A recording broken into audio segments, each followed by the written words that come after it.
Assalamualaikum warahmatullahi wabarakatuh. Halo semuanya, perkenalkan nama saya Kori Nurardani. Saya mahasiswa dari jurusan Pendidikan Biologi Universitas Lancang Kuning. Baik, kali ini saya akan menjelaskan mengenai siklus biogeokimia.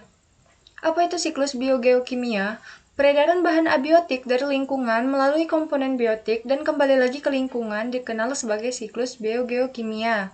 Unsur-unsur kimia yang ada di alam memungkinkan terdapat dalam bentuk padat berupa garam-garam mineral, dalam bentuk cair dan gas yang dapat disintetis oleh tumbuhan menjadi berbagai senyawa organik seperti karbohidrat, protein, nukleoprotein, asam dioksinukleat, asam ribonukleat, dan asam senyawa lainnya yang menyusun tubuh organisme. Siklus biogeokimia dikelompokkan ke dalam tipe siklus gas, yakni ada siklus karbon, siklus nitrogen, siklus belerang, siklus fosfor, dan juga siklus air. Yang pertama kita akan membahas mengenai siklus karbon. Karbon merupakan salah satu unsur yang mengalami daur dalam ekosistem. Dimulai dari karbon yang ada di atmosfer, berpindah melalui tumbuhan hijau, konsumen, dan organisme pengurai, kemudian kembali ke atmosfer. Di atmosfer, karbon terikat dalam bentuk senyawa karbon dioksida atau CO2.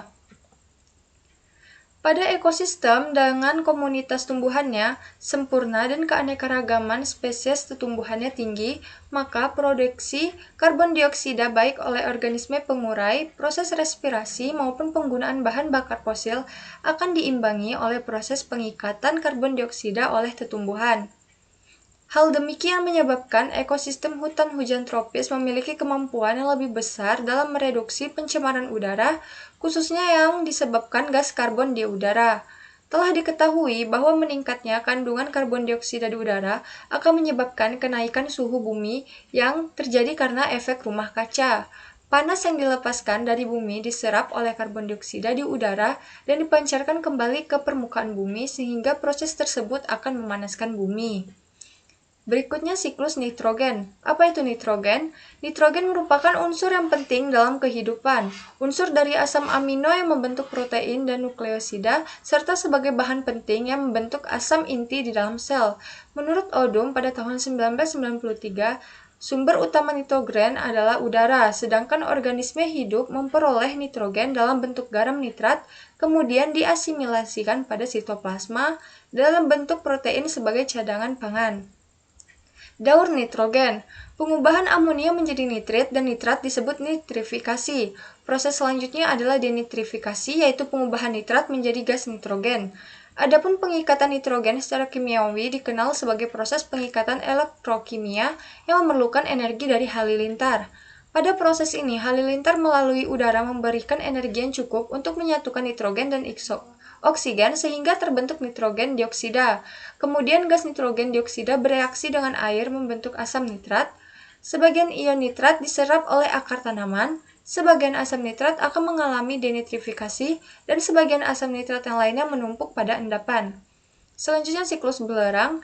Di atmosfer, belerang terdapat dalam bentuk gas SO2 yang dibentuk selama ada aktivitas vulkanis dan pembakaran bahan bakar fosil. Selain itu, belerang juga terdapat dalam bentuk gas H2S yang dibentuk sebagai akibat proses pembusukan bahan organik atau proses pembusukan yang terjadi dalam tanah atau air. Sumber belerang yang memasuki atmosfer berasal dari aktivitas vulkanis, misalnya gunung meletus. Penggunaan bahan bakar fosil untuk kepentingan industri, transportasi, atau rumah tangga, misalnya penggunaan batu bara dan minyak bumi, serta dari proses pembusukan bahan organik oleh organisme mikro. Daur belerang atau sulfur.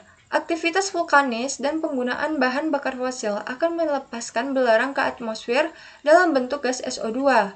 Gas SO2 di udara akan mengalami oksidasi membentuk gas sulfat atau SO4. Adapun dalam proses pembusukan bahan organik yang dilakukan oleh organisme mikro akan melepaskan belerang baik ke atmosfer maupun ke dalam tanah dalam bentuk H2S. Selanjutnya itu siklus fosfor. Fosfor merupakan bagian penting dari protoplasma. Unsur fosfor merupakan salah satu unsur utama dalam pupuk komersial, sehingga industri pupuk fosfat sangat berperan dalam menjalankan siklus fosfor karena bahan baku pupuk fosfat adalah batu-batuan fosfat, yang tersedia di alam. Secara alami, keberadaan fosfor di alam berasal dari pelapukan batuan mineral atau batuan fosfat. Sebagian lagi berasal dari pelapukan bahan organik. Daur fosfor. Selain batu-batuan fosfat, terdapat juga deposit-deposit fosfat dalam jumlah banyak yang bersumber dari kotoran maupun tulang-tulang hewan. Misalnya ikan laut dan burung-burung merupakan hewan yang ikut bertanggung jawab terhadap terbentuknya deposit fosfat. Meskipun sumber fosfor di alam cukup banyak, akan tetapi tumbuhan masih dapat mengalami kekurangan fosfor, karena sebagian besar fosfor terikat secara kimia oleh unsur lainnya dan sukar larut di dalam air, sehingga diperkirakan hanya 1% fosfor yang dapat dimanfaatkan oleh tumbuhan. Yang terakhir itu adalah siklus air. Di dalam siklus air atau siklus hidrologi, air akan berpindah melalui berbagai tahapan proses yang sangat kompleks. Apalagi pada permukaan bumi yang bervegetasi seperti hutan, maka proses hidrologi menjadi lebih kompleks. Dalam suatu air, pohon merupakan media pemindahan air hujan ke tanah melalui proses penahanan sementara air hujan oleh tajuk pohon, aliran batang, dan air lolos serta sebagai pemindahan air dari dalam tanah ke vegetasi dan ke atmosfer melalui evapotranspirasi. Daur air. Infiltrasi air hujan pada daerah bervegetasi akan lebih besar bila dibandingkan dengan daerah yang tidak bervegetasi, sebab vegetasi tersebut menghasilkan serasah yang dapat meningkatkan porositas tanah, meningkatkan infiltrasi dan perkolasi tanah atau peristiwa bergeraknya air ke bawah dalam profil tanah, berdampak positif terhadap meningkatnya muka air tanah. Jika muka air meningkat, maka akan mengurangi kekeringan dan mencegah terjadinya kekeringan pada musim kemarau. Sedangkan berkurangnya air permukaan menyebabkan berkurangnya erosi, berkurangnya sedimentasi, mencegah tanah longsor dan bahaya banjir dapat terkendali. Sekian presentasi biogeokimia saya, Corina, dan mohon undur diri. Wassalamualaikum warahmatullahi wabarakatuh.